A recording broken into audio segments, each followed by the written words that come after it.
পাপ আমি বহন করি। আর সেই পাপ মোছার জন্য, সেই পাপ দূর করবার জন্য আমরা আজকের দিনে এই তিথিতে মা, এই অক্ষয় তৃতীয়াতে, এই তিথিতে আমরা বৃন্দাবনে আসি। বৃন্দাবনে এসে আমরা নর্মদা, ভাগীরথী সবাই এসেছে স্নান করতে।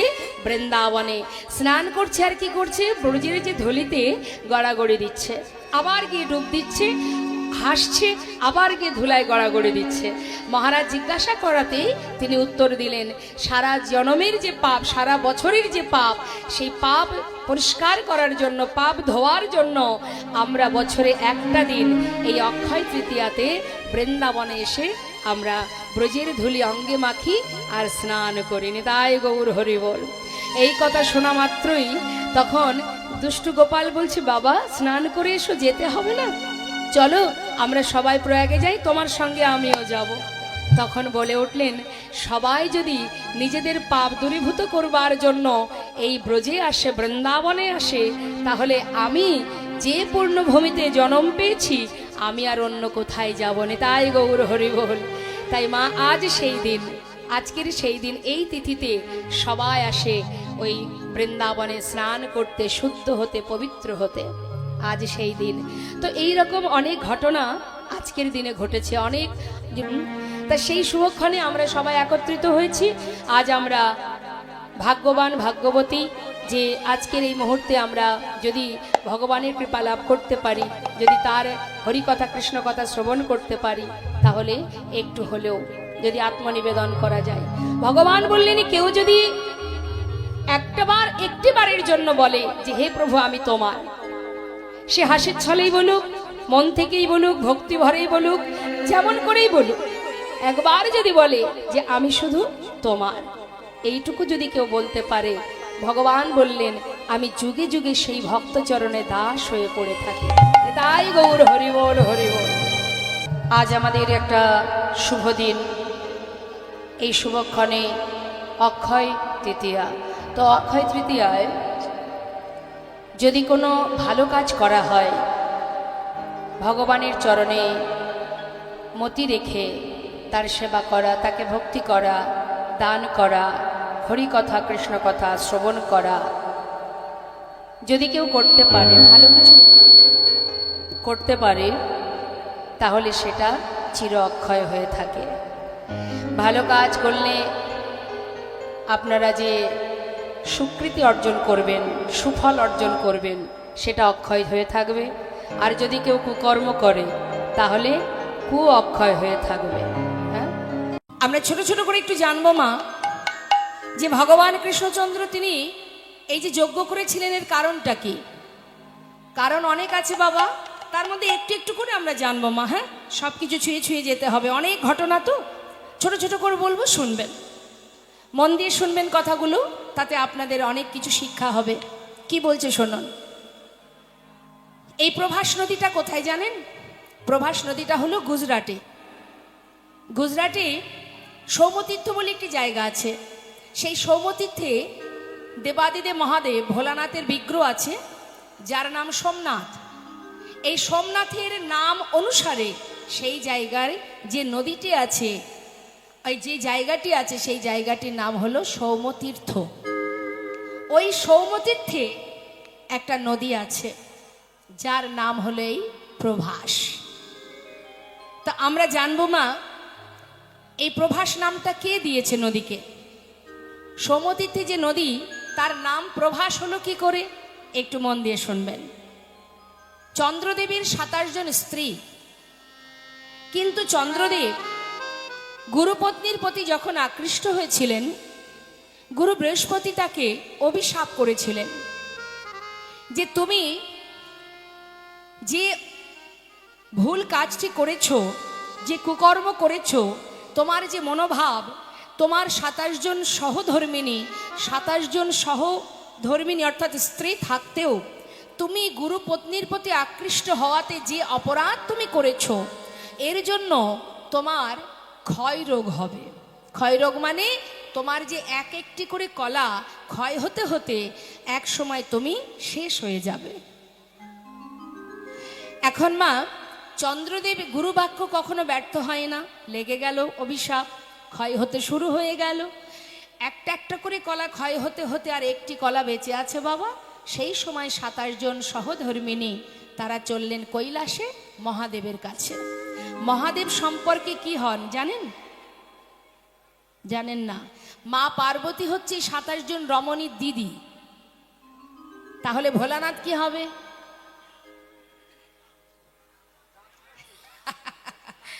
হরি বল। সম্পর্কে জামাই বাবু, তাই না? এখন 27 জন শালিকা কৈলাসে উপস্থিত, মহাদেব ধ্যানে মগ্ন। জামাই বাবু, ও জামাই বাবু, ও জামাই বাবু, সবাই মিলে যখন ডাকছে মহাদেব ভাবছে বাবা আমার এত শালি আছে জানতাম না। সবাই জামাই বাবু বলে ডাকছে। কি ব্যাপার? বিপদে পড়েছি। সে তো জানি কি বিপদ। যখন সব কথা খুলে বললেন, মহাদেব বললেন এক কাজ করো, যে একটি কলা বেঁচে আছে সেটা আমার মাথায় এই জটার মধ্যে গঙ্গা আছে সেখানে রেখে দাও, আর তোমরা সবাই মিলে চলে যাও গুরুদেবের কাছে, গিয়ে তোমার পতির প্রাণ ফিরে পাওয়ার জন্য তার চরণ ধরে তার চরণে কাঁদতে থাকো। সব কিছু শিখিয়ে দিলেন মহাদেব। এবার সেই একটি কলা জটার মধ্যে রেখে দিয়ে চললেন এবার গুরুদেবের কাছে। যখন গুরুদেবের চরণ ধরে কাঁদছে 27 জন রমণী, গুরুদেব স্বামী যদি চলে যায়, পতিকে ছাড়া আমরা সবাই থাকবো কোথায়? আমাদের মান সম্মান, আমাদের নারীত্ব, আমাদের সতীত্ব, আমাদের মর্যাদা কে রক্ষা করবে? গুরুদেব বললেন কথাটা মন্দ নয়, তোমরা তো কোনো অপরাধ করনি। ঠিক আছে, এখন যদি একটি কলাও বেঁচে থাকে তাহলে কোনো না কোনো উপায় আমি তোমাদের দিতে পারতাম, আর তো কিছু করার নেই। তখন 27 জন রমণী বললেন গুরুদেব আপনি তো আগে বলুন কি উপায় আছে, যদি কোনো একটি কলাও যদি বেঁচে থাকে আমরা তো পতিকে ফিরে পাবো। বললেন যদি একটি কলা বেঁচে থাকে তোমরা তাড়াতাড়ি করে ওই প্রভাস তীরে, ওই সৌমতীর্থে যে নদী আছে ওই নদীতে স্নান করাও, তাহলে আবার পুনরায় তোমাদের পতি পুণ্যজ্যোতি ফিরে পাবে। সঙ্গে সঙ্গে মহাদেবের মস্তক থেকে, দেখেছেন তো মহাদেবের মাথায় একটা কলা আছে, চাঁদের কলা, হ্যাঁ, সেটাকে নিয়ে যখন স্নান করালো আবার পুনরায় পুণ্যজ্যোতি ফিরে পেল।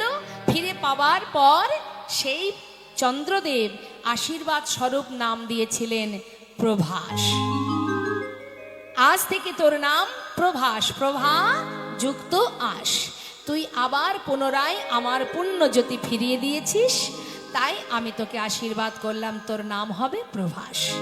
কিন্তু এই প্রভাস নদী আবার অভিশপ্ত হয়েছিলেন মা, মানে অভিশাপ দিয়েছিল কে? একজন মণি, সে হচ্ছে সুতাপামণি।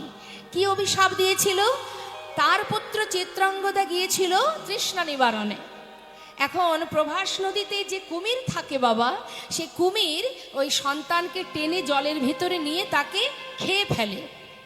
এবার এই খবর যেই পেয়েছে সুতাপামণি এসে অভিশাপ দিয়েছিলেন, ওরে প্রভাস তুই আমার সন্তানকে প্রাণে মেরেছিস, আমি তোর অভিশাপ দিচ্ছি, তোর বক্ষের জল শুকিয়ে যাবে, তুই তোর বক্ষের উপর দিয়ে পশু পাখি কীট পতঙ্গ তারা মলমূত্র ত্যাগ করবে, সবাই তোকে ঘৃণা করবে, প্রখর রৌদ্রে তা তোর বক্ষ জ্বলে যাবে।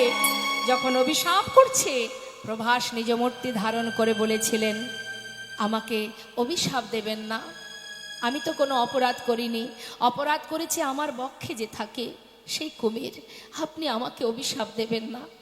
তখন সেই সুতাপামণি বলে উঠলেন তবে শোন, অভিশাপ যখন দিয়েছি সে তো আর ফেরানো সম্ভব নয়, তাই আমি আশীর্বাদ দিয়ে গেলাম, যেদিন তোর বক্ষের জল নিয়ে ভগবান কৃষ্ণচন্দ্র রাধারানীর চরণ ধৌত করবে সেই দিন থেকে তুই উদ্ধার হয়ে যাবে। নিতাই গৌর হরি বল। তাই প্রভাস নদীর অভিশাপ থেকে মুক্তি দেবার জন্য ভগবান দ্বারকায় যজ্ঞ করেনি, ওই প্রভাস নদীর তীরে যজ্ঞ করেছিলেন। শুধু এটাই কারণ নয় মা, কারণ আরো আছে। এগুলো যদি না শুনেন তাহলে জীবের চেতনা চৈতন্য হবে কি করে? আমি ভক্ত বললেই হবে না, ভক্ত হওয়া অত সহজ নয়। 3 ঘন্টা বসে কৃষ্ণ কথা শোনার ধৈর্য আমাদের নেই, তাহলে ভক্ত হতে পারলাম কি করে মা আমরা? হ্যাঁ, শুধু ভক্ত হে ভগবান আমি তোমায় সেবা দিই, ভালোবাসি, তুমি এটা দাও ওটা দাও, এজন্য পৃথিবীতে আসা নয়। কেন এসেছি পৃথিবীতে, কি করা উচিত আমাদের, আর আমরা কি করছি, এর জন্যই লীলা কথা শুনতে হয়। দিবস রজনী আবল তাবল পাঁচাল পড়িতে পারো, তাহারও ভিতরে একবারও গোবিন্দ বলিতে নারো। দিন রাত শুধু আন কথা, অন্য কথা, গল্প, নানাবিধ আলোচনায় আমরা ব্যস্ত থাকি, কিন্তু তার ভিতরে একবারও গোবিন্দ হা কৃষ্ণ বলার মতো সময় আমাদের হচ্ছে না। যে দয়াল করুণাময় কলিতে এসেছেন, আমরা তো কলির জীব, আমরা কলির জীব, আর আমাদের উদ্ধারের জন্য ভগবান এসেছেন গৌর হয়ে ওই নবদ্বীপের মাঝে। কেন এসেছেন? মা বাবা যেমন সন্তানের ভালো চায়, ভগবানও যার সৃষ্টি আমরা, যার অংশ আমরা, আমাদের ভালো তো তিনিই চাইবেন, তিনিই চাইবেন, এই জগতের মানুষ চাইবে না। কারোর ভালো হলে কারোর সহ্য হবে না। ও শুধুমাত্র পড়শি বা আত্মীয় স্বজনের কথা বাদ দিন, বাড়িতেও আছে, কারোর ভালো হলো তো আরেকজনের সহ্য হলো না, এটা ঘরের মধ্যেও হয়। কারণ আমরা সবাইকে ভালোবাসি আমাদের স্বার্থ পূরণের জন্য, স্বার্থে যদি কম হয়ে যায় তাহলে আর আমরা সেই সম্পর্কে থাকি না, সে ঘরের লোক বলো বাইরের লোক বলো। তাহলে এই জগৎ মাঝারে শুধুমাত্র স্বার্থের জন্য ভালোবাসা, নিঃস্বার্থের ভালোবাসা একজনই বাসে, যিনি আপনাকে এই পৃথিবীতে পাঠিয়েছে, যিনি আপনাকে এখান থেকে নিয়ে যাওয়া পর্যন্ত দায়িত্বে আছে, যিনি এনেছেন, যিনি নিয়ে যাবেন, তারই সব দায়িত্ব মা। শুধু তুমি দেখার নয়ন নেই, তাই তুমি দেখতে পাচ্ছ না। দেখার চেষ্টা করো, যে নয়নে এই পৃথিবীতে সবকিছু দেখা যায়, সেই নয়নে পরমার্থিক জগতের কিছু দেখা যায় না। আধ্যাত্মিক চেতনা তার হবে না, যে কিনা ইহ জগতের মধ্যে পড়ে আছে। সেটা জানতে গেলে গুরুগৃহে যেতে হয়, গুরুকুলে যেতে হয়। গোবিন্দ চরণ পাওয়ার পথ এই পৃথিবীতে একজনই দেখান, তিনি হলেন সদ্গুরু। কিন্তু বাড়ির মানুষ কখনো বলবে না, দুপা এগিয়ে গেলে বলবে ওই পথে যেও না, ওই পথে যেতে নেই। এই বাড়িতে, এই ঘরের মধ্যে রাম অবতারে যে মা কৈকেয়ী কৃষ্ণ রামচন্দ্রকে ভালোবাসতেন, নিজের সন্তানের মতো ভালোবাসতেন। হতে পারে কৌশল্যার সন্তান, কিন্তু নিজে তো নিজের সন্তান রূপে রামকে ভালোবাসতেন মাতা কৈকেয়ী। কিন্তু ওই যে মন্থরার কুমন্ত্রণাতে, ওই মন্থরার কুমন্ত্রণা যখন তার মাথায় ঢুকলো, একটু একটু করে সবকিছু শেষ হয়ে গেল। প্রভু রামচন্দ্র বনে চলে গেলেন, আর সন্তান শোকে পিতা দশরথ প্রাণ হারালেন। তাই মন্থরার মতো কুমন্ত্রণা দেওয়ার ব্যক্তি কলিযুগে ঘরে ঘরে আছে। শকুনি মামার মতো ব্যক্তি কলিযুগে ঘরে ঘরে আছে। এর ভিতর থেকেও আপনাকে নিজের পথ নিজেকে খুঁজে বের করে নিতে হবে মা। মাথায় রাখতে হবে, যে যাই আমাকে বলুক না কেন, আমার চেতনা আছে, চৈতন্য আছে, জ্ঞান আছে, বুদ্ধি আছে, ভালো মন্দ বিচার আছে, তবে অন্যের কথা আমি কেন শুনবো? লোকের কথায় কিবা আসে যায়, মিছে টাকা তুমি পেও না। যা করার তুমি করো। কদিন রহিবে এই ভব মাঝে, আর অবিলম্বে করো যাহা করিবার। জানি না এখন আছি, একটু পরে থাকবো কিনা বলতে পারবেন কেউ? আমি জানি না যে আমি এর পরে আছি কিনা। আমি জানি না কাল আমার জন্য কি লেখা আছে, কিন্তু সে জানে। কে? যিনি আমার মাথার উপরে আছে, যিনি আমাদের বিশ্বপিতা, তিনি জানেন আমার কাল কি হবে, আমি জানি না। তাই তো বাবা, তাহলে আমাদের কি করা উচিত মা? সর্বদাই তার স্মরণে থাকা উচিত। আমাকে দিয়ে যেন এমন কোনো কুকর্ম করিও না, আমাকে দিয়ে এমন কুকথা বলিও না হে দয়াময়, যাতে তার ফল ভালো না হয়। এমন কর্ম করাও যেন তোমার স্মরণে থাকতে পারি। তুমি আমাকে দিয়ে সুকর্ম করাও, কৃষ্ণ কথা বলাও, এমনভাবে তুমি আমাকে নিয়ে চলো। সদা সর্বদাই তার স্মরণে থাকা উচিত, কারণ সে জানে আগামী দিন আমার জন্য কি আছে। তাই আজ যদি আমি সুকর্ম করি, কাল আমি সুফলটা পাবো। সদা সর্বদাই সুকর্ম করা উচিত। ধর্ম মানেই শুধু ভগবানের সেবা নয়। শুধু যে ভগবানের সেবা দিলাম আর মনের ভিতরে হিংসা ভরে রাখলাম, এটাতে ধর্ম বলে না। জীবে প্রেম করে যেই জন, সেই জন সেবিছে ঈশ্বর। আমি অন্যের প্রতি হিংসা করব, কারোর ভালো হলে আমার সহ্য হবে না, কার কি করে ক্ষতি হবে, কার ক্ষতি হলে আমার আনন্দ হবে, কার সর্বনাশ হলে আমি খুশি হব, এই মনোভাব, এই মানসিকতা যদি আমরা পরিবর্তন করতে না পারি, খারাপ চিন্তা ভাবনাকে যদি দূর করতে না পারি, তাহলে ধর্মের পথে তুমি এগোতে পারবে না। তাই তো শাস্ত্রে রামভক্ত তুলসীদাস তিনি বলছেন, मन की तरंग को मार लो बस हो गया भजन, आदत बुरी सुधार लो बस हो गया भजन, आए हो तुम कहां से और जाओगे कहां, इतना दिल विचार लो बस हो गया भजन। মনের ভিতরের সমস্ত কালিমা, বুড়ি মানে খারাপ, যত রকমের খারাপ চিন্তা ভাবনা আছে, সেগুলোকে যতদিন তুমি পরিষ্কার করতে না পারবে, যত নোংরা মানসিকতা আছে, যত হিংসা আছে, ক্রোধ আছে, লোভ লালসা আছে, এগুলোকে যত সময় তুমি পরিষ্কার করতে না পারবে, শুধরে নিতে না পারবে, ততদিন ভগবানের সেবা দিলেও কোনো ফল হবে না। হরি বল, হরি বল। আগে নিজে শুধরাও, আগে নিজে ভালো হও, আগে নিজেকে পরিবর্তন করো। আমার যেমন আছে, অন্য ব্যক্তির বিপদে আপদে ছুটে যাও, কোনো ব্যক্তি সমস্যায় পড়লে তোমার সামর্থ্য অনুযায়ী তুমি উপকার করো। তাই বলে বিপদে পড়লে তুমি ঘরে বসে হেসো না। সে দেখতে না পেলেও একজন দেখতে পায়। কারোর কষ্টে তোমার যদি আনন্দ হয়, তার ফল দেওয়ার মালিক একজন আছে, সে এমন ফল দেবে, তার প্রমাণ নবদ্বীপে চাপাল গোপাল। শ্রীবাস অঙ্গনে প্রভু হরিনাম করছে, আর শ্রীবাসের ঘরের বাইরে দরজার সামনে চাপাল গোপাল বড় ব্রাহ্মণ পণ্ডিত ছিলেন নবদ্বীপের। সে ভবানী মায়ের পূজার শয্যা নিয়ে ছড়িয়ে ছিটিয়ে রেখেছিলেন। মদের ভাণ্ড ভেঙে টুকরো টুকরো করে ঘরের সামনে ছড়িয়েছে, ছাগ মুন্ডুকে দরজায় ঝুলিয়ে রেখেছে। অট্ট হাসি হাসতে হাসতে যাচ্ছে। কেন? সকালবেলা নিমাইকে যখন বাইরে সবাই দেখবে, সবাই নিমাইকে ছি ছা করবে। সবাই বলবে নিমাই শ্রীবাসের ঘরে হরিনাম করে নাকি কুকর্ম করে। কিন্তু বাবা ভাবলাম এক, হয়ে গেল আর এক।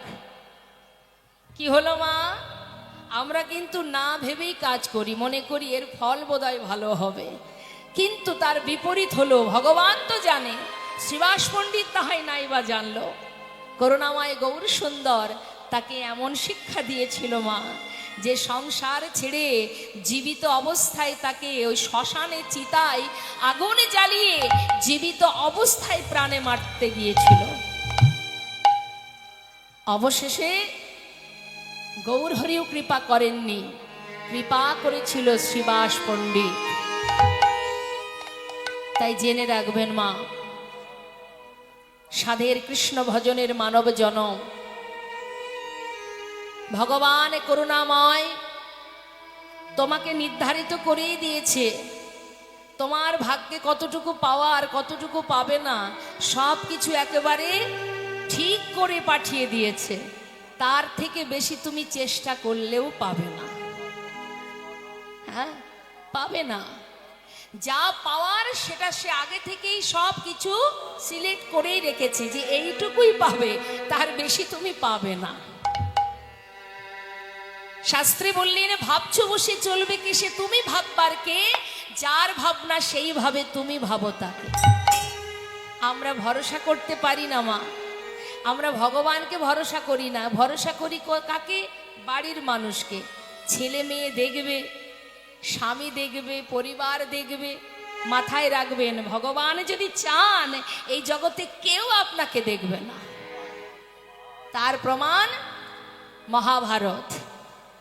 পঞ্চপাণ্ডব দ্রৌপদীর যখন বস্ত্রহরণ হয় তখন 5 জন স্বামীও কিন্তু তার মান রক্ষা করতে আসেনি। রাজ সবাই ছিলেন, বড় বড় রথী ছিলেন। রথী মহারথী থাকতেও যারা নিজের জন, আপন জন, নিজের মাতা দ্রৌপদীর 5 জন স্বামী, দ্রোণাচার্য, ভীষ্ম, ধৃতরাষ্ট্র সবাই ছিলেন। বিদুর কেউ এসেছিল? মাতা দ্রৌপদীর মান রাখতে কেউ এসেছিল? সবার পায়ে ধরেছিলেন। এসেছিল মা? আপনি কার উপরে ভরসা করবেন? কার উপরে ভরসা করবেন? যখন দেখলো কেউ এলো না, অবশেষে 2টি হাত তুলে ভগবানের চরণ স্মরণ করলেন। স্মরণ করা মাত্রই শত শত বস্ত্র তার অঙ্গে ধারণ করালেন গোবিন্দ। তাই যদি ভরসা করতে হয় তাকে করো, যে সুখে দুঃখে ভালো মন্দে তোমার কষ্টেও আছে, তোমার সুখেও আছে, তোমার পাশে সর্বদাই আছে, তুমি তাকে ভরসা করো। এ কথাটা বলেছিলেন কবিগুরু রবীন্দ্রনাথ ঠাকুর। তিনি ভগবানেরই চরণ স্মরণ করে তিনি বলেছিলেন, আমার হিয়ার মাঝে লুকিয়েছিলে। কথাটা কি বলছে মা? তুমি আমার হৃদয়ে আছো, কিন্তু আমি তোমাকে দেখতে পাইনি।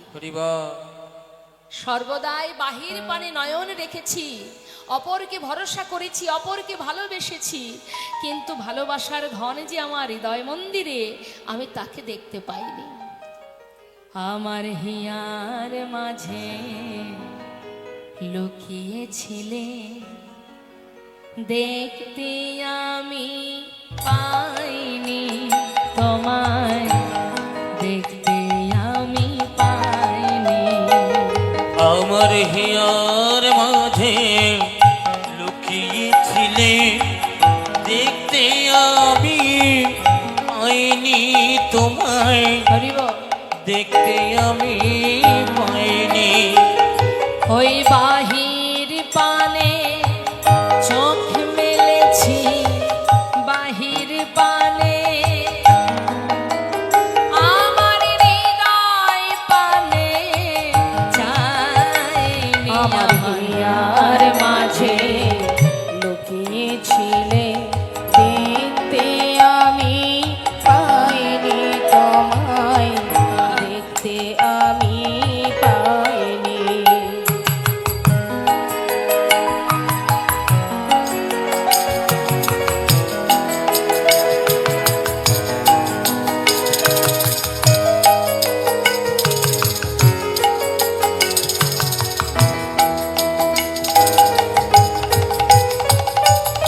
আমার সকল ভালোবাসা, সকল আধার, সকল আশায়, আমার সকল ভালোবাসা, সকল আঘাত, সকল আশা, তুমি ছিলে আমার কাছে, তুমি ছিলে,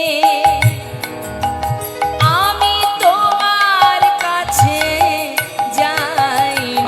আমার হিয়ার মাঝে লুকিয়েছিলে, দেখতে আমি পাইনি তোমায়, দেখতে আমি পাইনি।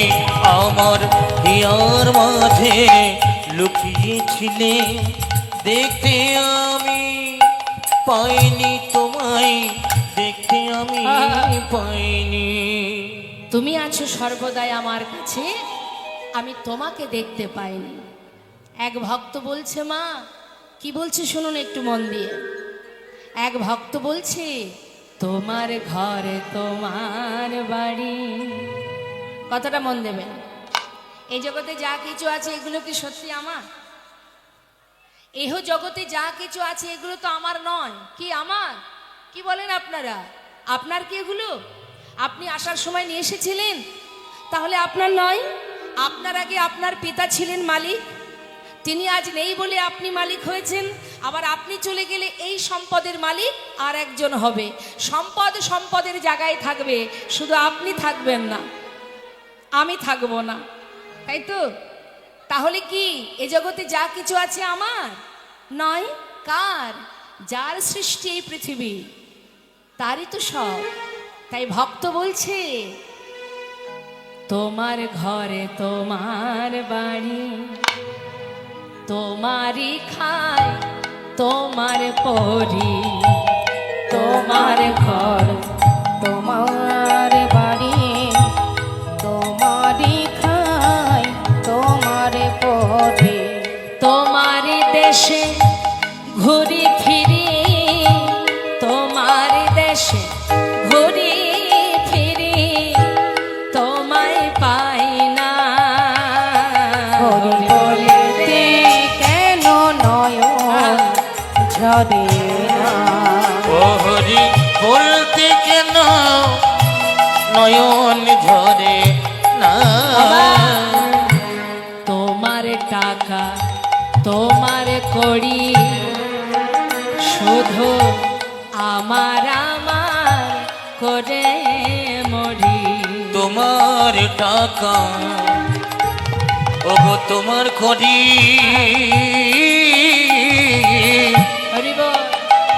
শুধু আমার আমার করি মরি। তোমার তবিল নারী চারি, আহা তোমার তবিল নারী চারি, কিন্তু তোমায় পাই না। হরি বলিতে কেন নয়ন ঝরে না, ও হরি বলতে কেন নয়ন ঝরে না। তুমি যে মোরে কত আপন,